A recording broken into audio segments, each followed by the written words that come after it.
విధంగా ఉండాలి. ఈ రోజు పండుగ సాయన్న విగ్రహాన్ని ఏర్పాటు చేసుకున్నాం. ఆయన ఏం చేసినాం? మరి దండలేసినాం, గుర్రం ఎక్కించినాం, కూర్చోబెట్టినాం. ఆయన చేసింది పెద్దోన్ని కొట్టి 155 సంవత్సరాల క్రితం మా బెక్కం నిరంజన బుక్కులు రాసిండు.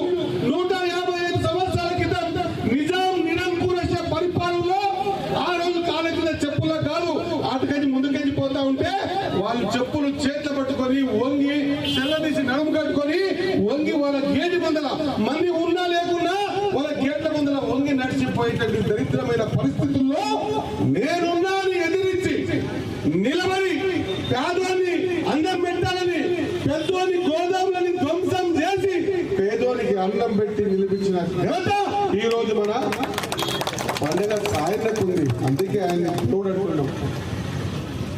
ఆ రోజు సామూహిక వివాహాలు చేసిండు. ఆ రోజు ఒక్కడు పోరాటం చేయాలని చెప్పేసి బంధు బలగాన్ని ఏర్పాటు చేసుకున్నాడు. అంత ఏర్పాటు చేసి పోరాటం ఎవరి కోసం?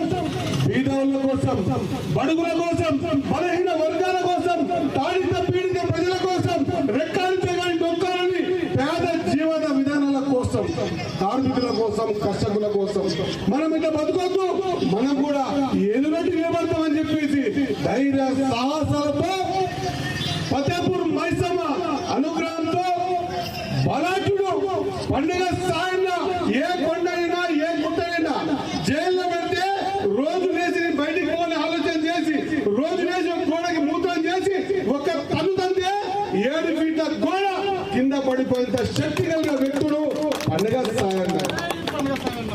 ఆయన్ని చంపాలా? ఆయన్ని బతుకుతే మేము బతకలేం, ఆయన ఉంటే మా జీవితాలు అల్లకొల్లమైతే ఆలోచన చేసి ఆ రోజు నాని గారు పండుగ సాయన్న జైల్లో వెళ్తే మొత్తం యావత్ బీద ప్రజలంతా కూడా రాణి దగ్గరకు వెళ్లి మహబూబ్ నగర్ మొత్తం చుట్టుముట్టి ఆయన్ని అల్లకొల్లం చేసి ఇబ్బందులు పెడతా ఉంటే రాణి గారు వచ్చి నిజాం పరిపాలన ముందల